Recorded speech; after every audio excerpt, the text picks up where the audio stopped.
Maria Bartiromo. I'm Brian Kilmeade, and this is the Fox News Rundown.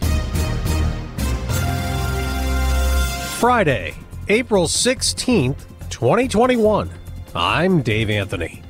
Democrats want to expand the Supreme Court, saying it's out of balance. Republicans call that a power grab. You know, elections have consequences, and the president has every right to fill a seat. But it is a much different conversation to do something such as changing the makeup of the court. I'm Lisa Brady. A new round of riots means a second round of looting for some Minneapolis businesses. It's been a really tough year.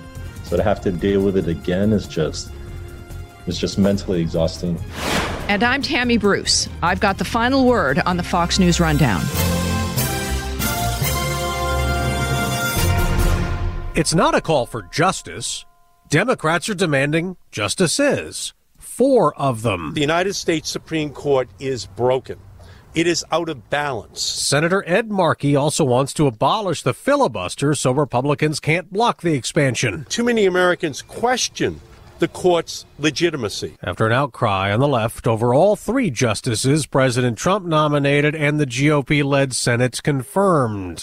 One decision at a time, the right-wing majority on the Supreme Court has unraveled the greatest achievements of the civil rights movement. Congressman Mondaire Jones, his colleague Gerald Nadler, says there's nothing new about changing the size of the Supreme Court. He says Congress has done it 7 times in the past. And with 13 federal court circuits, expanding to 13 makes sense.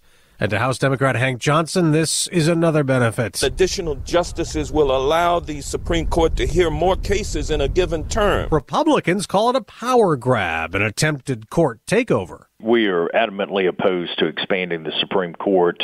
GOP Congressman Drew Ferguson is from Georgia. The Supreme Court has served America well for decades. It's something that works, and for the Democrats to politicize this and make it a partisan tool is simply wrong. I'm not surprised that they're going to try to go down this road, but I'm really disappointed that President Biden lied to America as a candidate. He said he was not in favor of it. Even going back to his days in the Senate, he's laid out reasons why that is not appropriate. But I will tell you this, what we're seeing over and over again is that candidate Biden is certainly different than President Biden, because we have seen him go from claiming to be a moderate to probably the most left-leaning president with his actions of anybody that we've seen. You said the president lied, but we don't know yet if the president's in favor of legislation like this. It was just last week when he established that commission to study Supreme Court reform, and they have like 6 months to look into it. So he has not come out in favor of adding justices at all, has he? Well, the fact that he's establishing the commission and giving a head nod to it, based on everything else that we've seen, when he starts down a pathway, he tends to run it all the way down. Democrats say that Republicans have been the ones who've packed the court because in 2016, Republicans refused to even consider President Obama's nominee, Merrick Garland, saying it was an election year. And then in 2020, in October, Republicans replaced, obviously, the late Justice Ruth Bader Ginsburg with Amy Coney Barrett days before the election. So Democrats have said that it's Republicans that have politicized the court by packing it with 2 seats they shouldn't have been able to fill. Look, it's not that Republicans have been politicizing the court. Republicans have been putting constitutionalists on the court that interpret the true meaning of the Constitution, not putting liberal activists on the court. That's a significant difference. And as we have heard over the years, elections have consequences, and the president has every right to fill a seat. But it is a much different conversation to do something such as changing the makeup of the court in a way that this commission is looking at, and we just simply do not feel that it's the right path for America. We have, as many people know, there are so many political divisions in this country right now, and for President Biden to continue to go down this road, to have these conversations, it is not doing anything to unify the country. It's only doing things to divide the country. Well, there isn't much unity on another big issue, infrastructure. President Biden's pushing a $2.3 trillion rebuild plan, even bigger than COVID relief. I'm prepared to negotiate as to how the extent of my infrastructure project, as well as how we pay for it. Republicans say it's too big and oppose raising the corporate tax rate from 21 to 28%. What this bill really is, it's going to focus on two things. A small portion of it, a smaller portion will be infrastructure, but the larger portion is a remaking of the American economy in the vision of the Green New Deal. Those aren't things that we're for. It's not good for America. We see what happens when the government begins to monkey with the economy. Good things don't happen. Only bad things happen. And I feel like that given the last Corona bill with less than 9% going to COVID-related health issues, and now this one with less than 25% going to true infrastructure, it's not good. It's not good for America. This will have a crushing effect on our economy, which means that it's going to have a crushing effect on the middle class and job creations. Part of this bill includes the most massive tax increases that this country has ever seen, and it's being couched as a tax on corporate America. Well, who else are going to create the jobs? Surely not. Surely no one can believe that government jobs are better than private sector jobs, and this bill is going to kill jobs. Well, the president obviously claims that the bill is going to create jobs, especially because of the infrastructure rebuild projects. But as far as the corporate tax rate goes, there are plenty of people on the left who for years have claimed that corporations with loopholes hardly pay any taxes anyway. America, we stand by the fact that we want American companies to be the most competitive in the world. And really, what my greatest concern is not how much tax revenue they pay, but are they creating jobs? And keep in mind, corporations pay an awful lot of taxes, whether it's payroll, whether it's taxes at the state and local level. And why in the world would we put ourselves in a less competitive position than, say, our biggest rival, China? It's not smart policy. It's not what we should be doing. Now, obviously, there's a big debate also about what exactly is infrastructure. You've spoken about that. What is it that you would agree to? I mean, roads and bridges, even expanding broadband in the rural areas. I'm certain that you would be for that. What other things do you think are infrastructure projects that you would be okay with?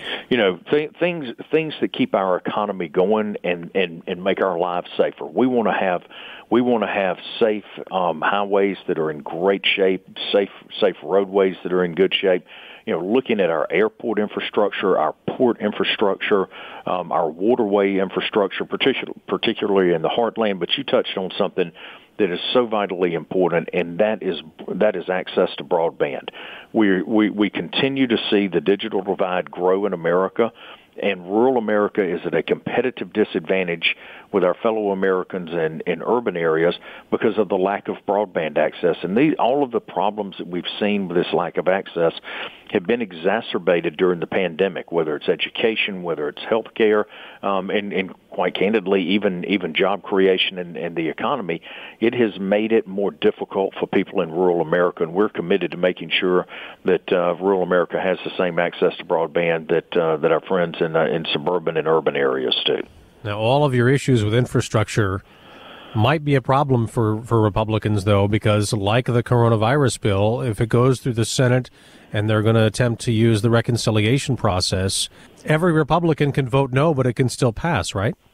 Well, it can, but some of the moderate Democrats, they have to know that this isn't good for their districts, that it's not good for the country, and we're going to continue to put a tremendous amount of pressure on reasonable minds to join with Republicans to make this bill what's right for America, and we'll reject the socialist takeover of our economy. Congressman, in your home state of Georgia, your voting law has become a big national issue. Of course, Major League Baseball moved the All-Star game out of Atlanta to Denver. You had a Will Smith movie cancel production in your state, and calls for more boycotts of companies because of the Georgia election law. What do you want to say to the critics to try to change minds about this? Because a lot of people think that right now what Georgia's done is to try to suppress minority voting. That is a completely false narrative. The number one thing I'd ask for people to do is to read the bill truthfully and talk about it in an honest way.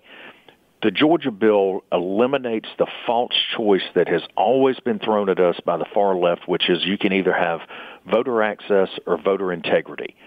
Look at the expansion of early voting. The fact that we have no excuse absentee voting. For the first time, we've codified election drop boxes, and we have secured the vote by making sure that you have to show some form of identification on an absentee ballot request form. We think that's very reasonable. If you vote in person in Georgia, you've got to show your ID. If you vote by absentee ballot, you need to show an ID. We think that's a reasonable position. And I think, and I have not seen data that shows that requiring an ID on an absentee ballot suppresses the vote. Dave, in many times in politics, it's never about what it's about. The Georgia law is a good law, and it's one we stand behind. And we've yet to hear corporate CEOs actually list in the bill what they are opposed to. But what this is really about is H.R. 1, which is a federal takeover of our election system. Which makes that's a House bill that Democrats are pushing, right? That their own version of election reform on a federal level. Exactly, and it is a horrible bill that will make our elections less secure, less transparent, and we will have more opportunities for illegal votes to be counted when, in fact, what we want is to count legal votes and have illegal ballots not counted.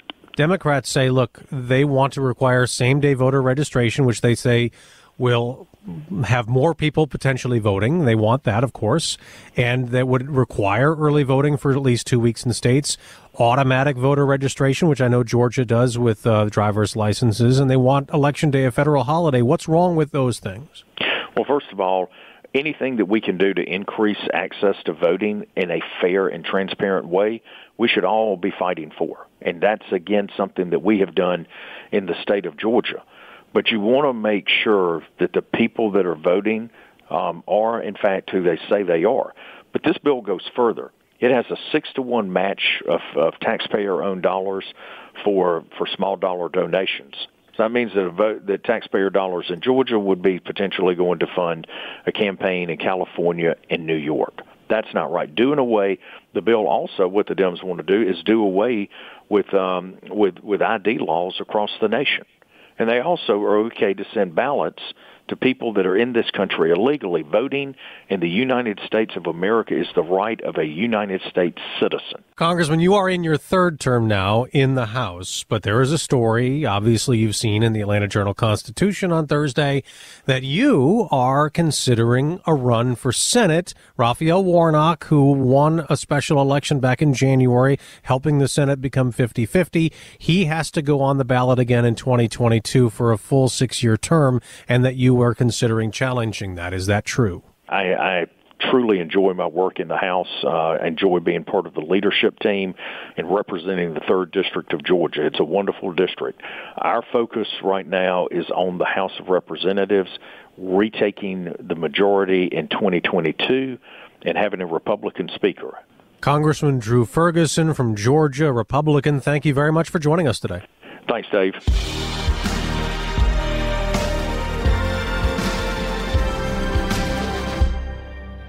This is Tammy Bruce with your Fox News commentary coming up.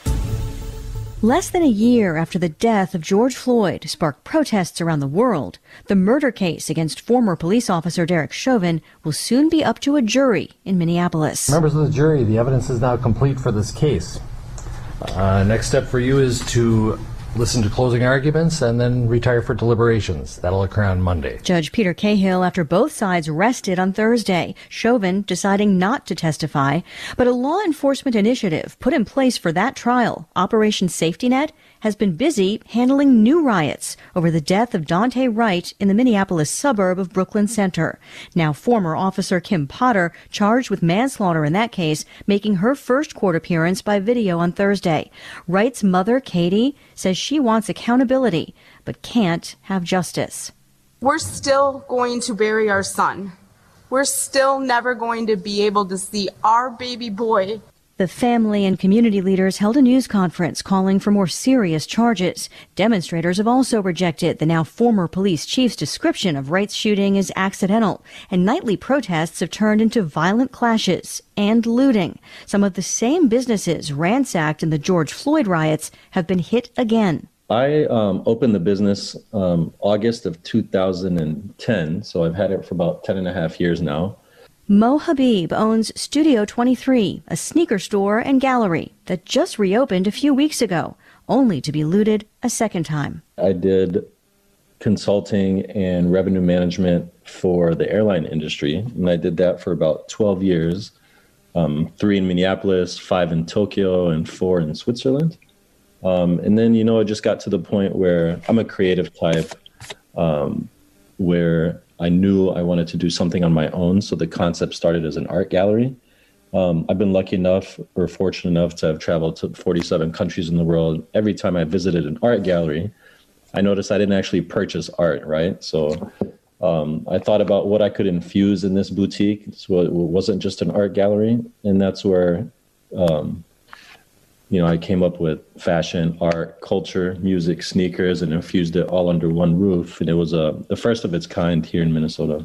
Wow, you have an amazing story, and it's not easy to stay in your own business for a decade. So congratulations on that. So you do have a community connection then, right? Especially with the art gallery aspect, and you're really community driven.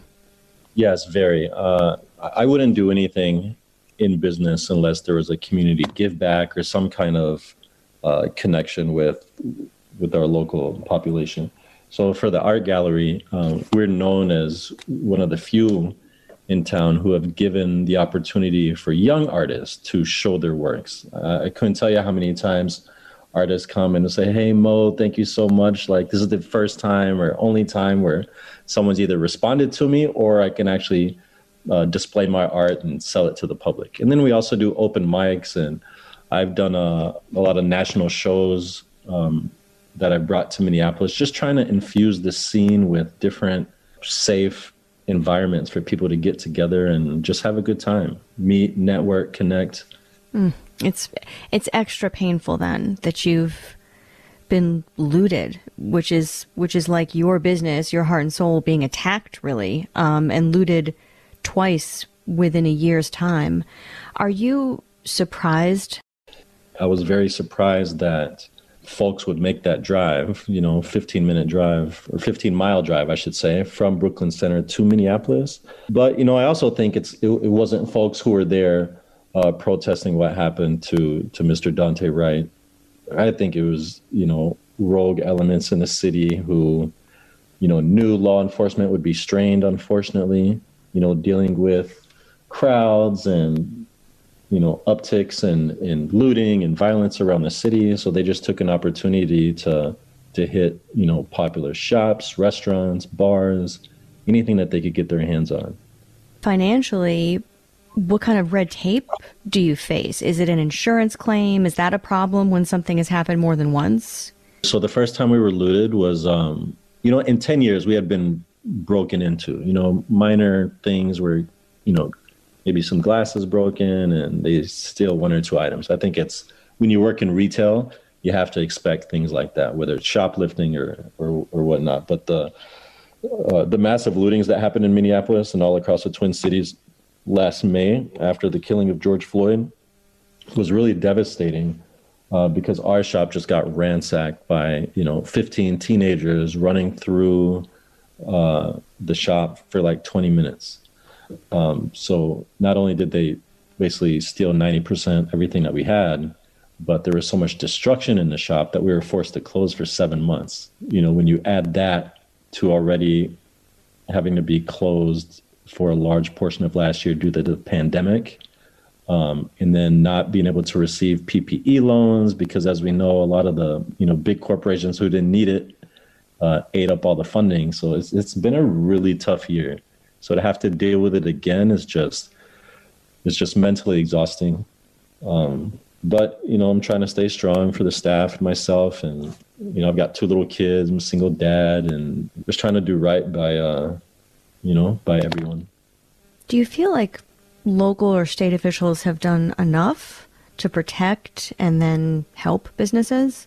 I think the city council could do a much better job at supporting businesses. A small example. After we were looted the first time, we wanted to put gates on the outside of our glass, right? Seems simple enough to protect anyone from being able to actually get to that point. But the city council rules are you cannot do that in Minneapolis because it makes the city look unsafe. And I just think that's a slap in the face to businesses because it is unsafe. And if you're not allowing us to protect our businesses, then look what happens. What was your community like, the Minneapolis community, before the death of George Floyd? Because obviously people, see the images of the violence and they don't hear about what it was like before. And was there tension between the police and the community? Was the whole atmosphere just different? No, I have friends who are in law enforcement. I have friends who are in the military. I have police officers shopping at the shop for themselves and kids and community. And I think it's on an individual basis how people feel about, law enforcement in the city. But for me, I've been to 47 countries. I've lived in a lot of places. And I made a conscious decision to move back to Minneapolis and open the boutique here because especially in the area that I'm located, it's called Uptown. It's very artsy and there's restaurants and bars and it's a huge pedestrian area where there's art shows in the summertime and concerts and lakes everywhere. It's beautiful. We have a really extensive greenway where folks are riding bikes and rollerblading. So it was... But it seems like it really has changed in the past year. We're now, crime is rampant. There are carjackings almost on a daily basis in broad daylight. People are getting mugged. A year ago, that would never happen. Yeah, well, it's a lot, as a nation to come on the other side of not only sort of the civil unrest, but the pandemic. So it will be interesting to see how things progress moving forward. Are you and the community concerned about the verdict? One would assume a verdict comes up, the next few weeks from the Derek Chauvin trial. Yeah, extremely concerned. And it's concerned on both sides. There's you're going to have a segment of society who believes the officer should have a maximum sentence. So if that happens, there'll be some people who are happy and others who aren't. There's some people who feel like justice will not be served, whatever that definition is for them. And I'm afraid if that happens, if they're the extreme, right? If there are 0 charges, I pray for our city. I couldn't even imagine what would happen, So there is a lot of fear. It's palpable. A lot of people are thinking about it. A lot of people are nervous, especially since the city decided that there is going to be 2 trials on this case. I think that exasperates the situation. Whatever happens with the case with Derek Chauvin, and then we have to brace ourselves in August for another trial for the other 3 officers. And now you have this incident in Brooklyn Center. It's just a lot for one community that's not used to this type of violence. What would you say to the people who are hurting businesses, who are doing the looting? If you had them in a room with you or you could get a message to them, what would you say to them now? I would say, quite simply, to stop, think about your actions and think about how it affects long-term businesses, owners, staff, their families, their children. A lot of people who may be doing this looting, maybe their mother or fathers have a small business. And I guarantee you that they would not like that happening to them, where, they live somewhere. How would they feel if someone broke into their home, burned it down, or stole all their belongings?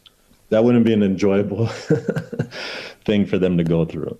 So I don't think people are thinking beyond their own selfish impulses at the moment. And it's sad because we all are all connected in a community that thrives on the exchange of whether it's discourse or conversation or, economic, monetary exchange. That's how any society survives and does well. And right now, Minneapolis is not doing well at all. Well, Mo, I know there's a GoFundMe page for your store as well, so hopefully people will check that out, and we're certainly rooting for you and your two kids and your shop and your city. And I hope that everything gets better going forward. Mo Habib, owner of Studio 23 in Minneapolis, thanks a lot for spending so much time with us. And thank you for having me on. We really appreciate it. From the Fox News Podcasts Network. I'm Ben Domenech, publisher of The Federalist, and I'm inviting you to join a new conversation with the smartest thinkers out there about the country and where we're going. Subscribe to the Ben Domenech Podcast. Subscribe and listen now by going to foxnewspodcasts.com. And now, some good news with Tonya J. Powers. Hearing about people who go the extra mile to help total strangers never gets old. And that's the good news I have for you this week. This time, it's in the close-knit town of Miami, Oklahoma, population 13,000. The Associated Press reports that cafes in and around that town have put up receipt walls, allowing diners to prepay for meals. The needy can grab what they like, sit down and refuel. No questions asked, no judgment. It all started a few months ago when Jennifer White put up a giving wall at the Dog House. That's her restaurant. It transitioned from a food truck selling hot dogs to a brick-and-mortar place last September, right in the middle of the pandemic. Within 8 hours, she had a wall full of meal receipts. And so far, customers have provided more than 600 meals there. It's no small feat for a place with only 8 tables. Jennifer says some who have peeled off a taped-up receipt have paid it forward themselves, returning to add receipts of their own. She's had regulars purchase 10 to 50 giveaway meals at one time. Many of the recipients are homeless or have otherwise hit hard times during the pandemic. The idea of the receipt wall has also spread to other restaurants in the area, illustrating the kind of giving spirit the community also has shown in other ways. When 2 blizzards added to the town's problems in February, everybody pitched in to help those without places to stay. Mayor Bless Parker has helped ease homeless into hotels and supply them food from the restaurant walls. Jennifer calls her community amazing, and it's easy to see why. Tonya J. Powers, Fox News.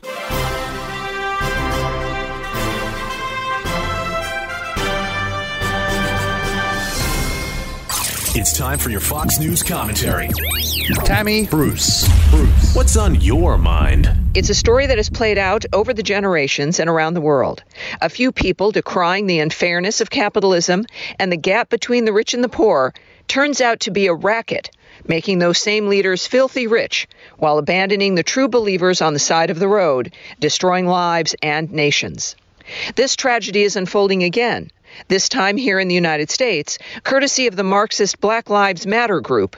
And now we've also learned big tech doesn't want anyone to talk about it. Self-identifying as a trained Marxist, it has now been revealed that Patrisse Khan-Cullors, one of the founders of the Marxist Black Lives Matter group, has somehow managed to become a wealthy land baron since organizing against racism, capitalism, and economic inequality. That doesn't seem to have stopped Ms. Khan-Cullors. However, she has amassed a number of properties in the United States worth at least $3.2 million. Fox Business reports, as protests broke out across the country in the name of Black Lives Matter, the group's co-founder went on a real estate buying binge, snagging 4 high-end homes for $3.2 million in the U.S. alone, according to property records. Patrisse, 37, also eyed property in the Bahamas at an ultra-exclusive resort where Justin Timberlake and Tiger Woods both have homes. In the meantime, the Associated Press reported BLM took in $90 million in donations last year alone, and now activists are understandably curious about where all that money is going. Hawk Newsom, the leader of BLM in New York City, noted, "It's really sad because it makes people doubt the validity of the movement and overlook the fact that it's the people that carry this movement," according to the New York Post. It's more than sad. It's the deliberate destruction of communities in the name of money and power. Marxist movements have done this to every nation they've parasitically invaded. Ask the people of the former Soviet Union, Cuba, and Venezuela to name a few perfect examples of the impact of leftist grifters using a nation and its people to line their pockets at the expense of everyone else. Unfortunately, the shock of having been betrayed is a familiar refrain on the left. The few organizers then get filthy rich, sometimes even elected into office, or violently overthrow existing governments, while sincere activists who are used to perpetrate the so-called movement lose everything, get arrested or injured during riots, or slink away dejected when they see nothing changing or even getting worse. But don't you dare mention any of this on Twitter. Jason Whitlock, a black sports columnist and social critic, dared to remark about this hypocrisy on his Twitter feed. For this crime of social commentary, he was summarily suspended by the social media platform. He tweeted, quote, "Black Lives Matter founder buys $1.4 million home in Topanga, which has a black population of 1.4%. She's with her people."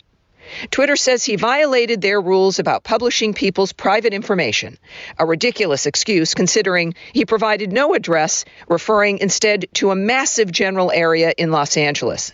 For the sincere activists in BLM demanding answers about the missing tens of millions of dollars, it's highly unlikely that a Biden administration run by Kamala Harris would ever challenge or investigate allegations of impropriety by leftist agitators. After all, the Democratic Party is under the control of those who support and protect BLM and Antifa establishments. This is only going to end when liberals have had enough, call out and reject the institutionalized domestic violence they are subjected to at the hands of their leftist overlords. You've been listening to the Fox News Rundown. Stay up to date by subscribing to this podcast at foxnewspodcasts.com. And for up-to-the-minute news, go to foxnews.com. From the Fox News Podcasts Network, subscribe and listen to the Trey Gowdy Podcast. Former federal prosecutor and four-term U.S. Congressman from South Carolina brings you a one-of-a-kind podcast. Subscribe and listen now by going to foxnewspodcasts.com.